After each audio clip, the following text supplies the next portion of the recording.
Hi friends, welcome my YouTube channel Lipu creation. তো এখন বাজে 2টো, আর স্নানটা অনেকক্ষণ স্নান করে নিয়েছি, রান্নাবান্না সব কমপ্লিট হয়ে গেছে, বাবাকে খেতে দিয়ে দিয়েছি। আর দেওয়ার পরে চলে এসেছি অন্য একটা আইটেম করতে। তো সেটা হচ্ছে আজকে বানাবো হচ্ছে সুজির রসগোল্লা। তো সুজির রসগোল্লা কিভাবে বানাবো চলো তোমাদের আজকে দেখাবো। আর হ্যাঁ, সুজিটাকে কিন্তু মিক্সিতে গুঁড়ো করে নিতে হবে। তো চলো আগে আগে করি, তারপর তোমরা দেখবে। তো ফ্রেন্ডস দেখো, এখানে আমি কিন্তু মিক্সি নিয়ে নিয়েছি, ছোট সাইজের বাটিটা নিয়েছি, আর এখানে নিয়ে নিয়েছি সুজির প্যাকেট, আর এখানে নিয়েছি 3টে এলাচ, নিয়েছি চিনি, আর নিয়েছি একটা ছোট কড়াই, আর নিয়েছি ডেচকি। তো আগে আমি সুজিটা মিক্সিতে কিন্তু গুঁড়ো করে নেব, কারণ কারেন্ট চলে গেলে তাহলে কিন্তু আমার সুজির রসগোল্লা আর বানানো হবে না। তো চলো সুজিটা আগে ঢেলে নিই।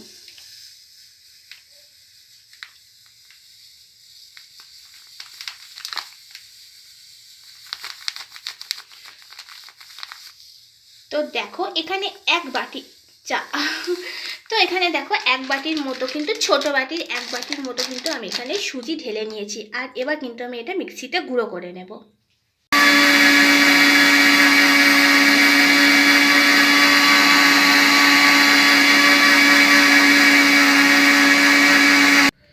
তো দেখো এখানে কিন্তু আমি সুজিটা একদম মিক্সিতে গুঁড়ো গুঁড়ো করে নিয়েছি, একদম পেস্ট করে নিয়েছি। আর দেখো এটা কিন্তু ভিজে হবে না, একদম মিক্সিটা ভালো করে মুছে নিয়ে শুকনো শুকনো করতে হবে। তো চলো এরপর দেখাচ্ছি। ডেচকির মধ্যে আমি 3টে এলাচ ভালো করে ফাটিয়ে নিয়েছি, ফাটিয়ে নিয়ে এর মধ্যে এবার দিয়ে দেবো চিনি, কারণ এটা আমি চিনি শিরা তৈরি করব। তো এর মধ্যে কিন্তু আমি চিনি দিয়ে দিয়েছি, আর কিন্তু 3টে এলাচ ফাটিয়ে দিয়ে দিয়েছি। এবার এর মধ্যে দেব জল, আর এটা দিয়ে আমি কিন্তু কিছুক্ষণ ধরে এটা এখন ফোটাবো।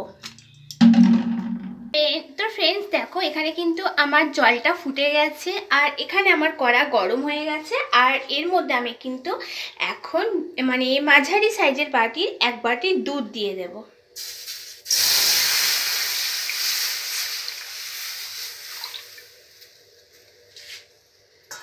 এবার এর মধ্যে আমি দেব চিনি।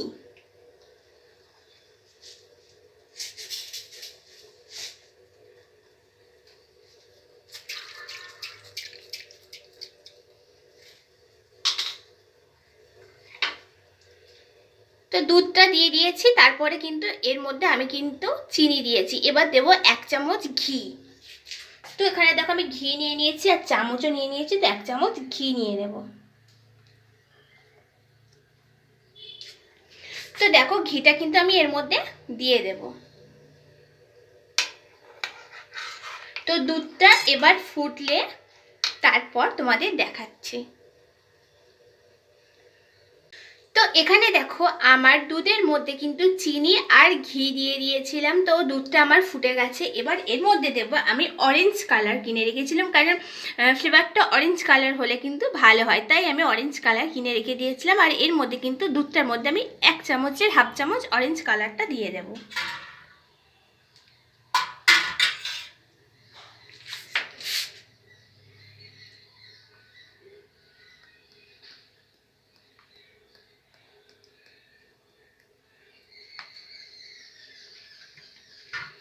তো হাফ চামচ আমি কালারটা নিয়েছি, আর কালারটা কিন্তু আমি এই ফুটন্ত দুধটার মধ্যে মিশিয়ে দেব।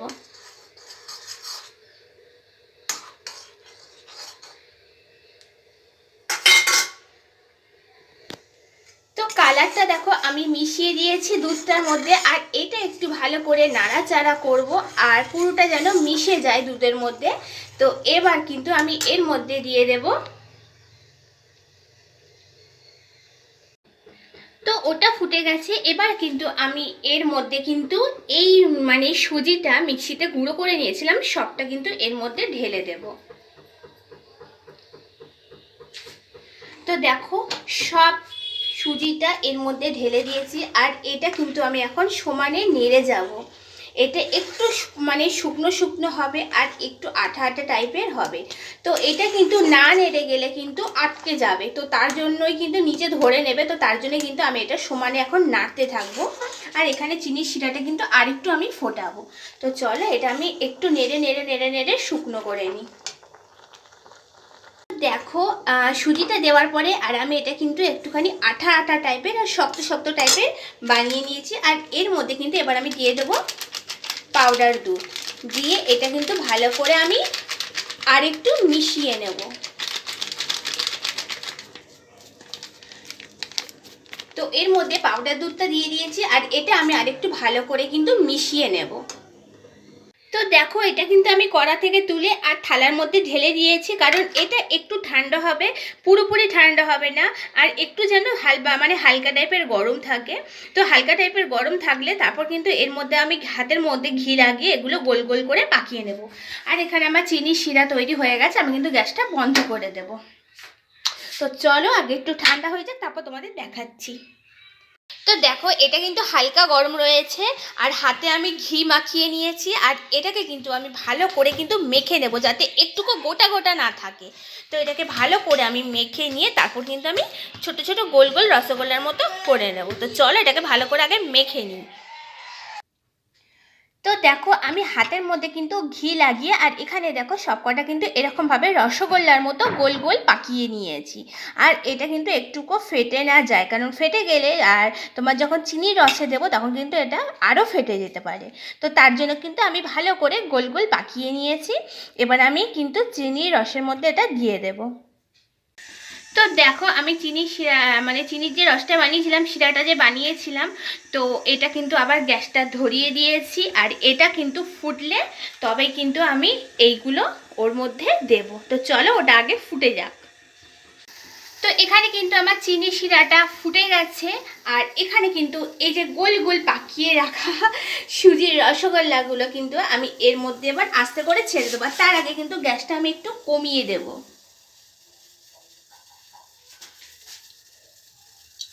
তো খুব আস্তে আস্তে দিতে হবে, নইলে কিন্তু এটা ভেঙে যেতে পারে।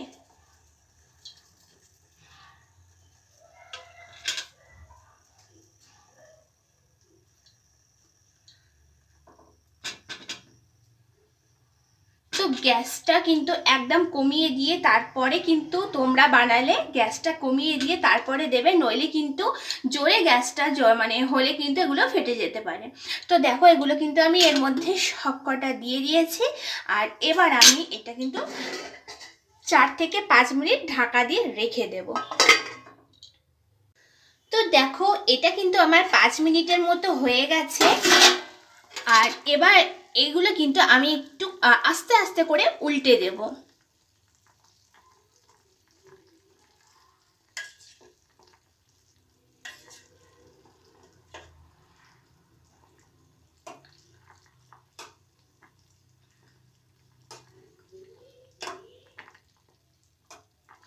তো দেখো এগুলো কিন্তু আমি একটু করে উল্টে সবকটাই মোটামুটি উল্টে দিয়েছি। আর এগুলো দেখো কত ছোট বানিয়েছিলাম আর ফুলে কত বড় হয়ে গেছে। তো আমি এখানে 5 মিনিট ফুটিয়ে নিয়েছিলাম, যেহেতু আমি এটা উল্টে দিয়েছি তো আমি এখানে আরও 2 মিনিট কিন্তু এটা ফুটিয়ে নেব। আর এটা কিন্তু আমি ঢাকা দিয়ে তারপর ফোটাবো। তো দেখো এখানে কিন্তু আমার 2 মিনিট হয়ে গেছে আর আমি গ্যাসটা বন্ধ করে দিয়েছি। আর এখানে দেখো আমার কিন্তু সুজির রসগোল্লা একদম রেডি। তো চলো এটা আমি থালার মধ্যে এখন ঢেলে নেব। আর দেখো ফুলে কিন্তু অনেকটা বড় বড় হয়ে গেছে। তো চলো থালায় ঢেলে নিই। তো ফ্রেন্ডস দেখো এখানে কিন্তু আমার গরম গরম একদম সুজির রসগোল্লা রেডি। তো চলো তোমাদের দাদা ভাই, আমার ছেলে আর বাবা ছাদে আছে, ওদেরকে আগে খাইয়ে দেখি ওরা কিরকম বলে। তো চলো এটাকে এখন আমি নিয়ে যাব ছাদে। আমার কিন্তু গরম গরম সুজির রসগোল্লা রেডি হয়ে গেছে আর আমি নিয়ে এসেছি ছাদে। এখন তোমাদের দাদা ভাইকে আর বাবাকে দেব, ওরা কিরকম বলে তারপর বুঝবো। তো দেখো আমার সুজির রসগোল্লাগুলো। তো এই হচ্ছে আমার সুজির রসগোল্লা। তো এবার চলো ওদেরকে দিই, ওরা কি বলে দেখি। কাটো। তো এখানে দুটো বাটিতে আমার সুজির রসগোল্লা একদম রেডি হয়ে গেছে। একটা বাবাকে দেবো, একটা তোমাদের দাদা ভাই খাবে, খেয়ে এবার বলবে। আর এগুলো হচ্ছে একটা হচ্ছে আমার জায়ের, আমার। তো চলো ওদেরকে খাওয়াই। তো দেখো তোমাদের দাদা ভাই প্রথমে খাচ্ছে, বাবা এখনো খায়নি, খাবে নাও। কেমন হয়েছে? এটা অনেক বাজে হয়েছে। বিউটিফুল। এবার বাবা খেয়ে বলবে কেমন হয়েছে?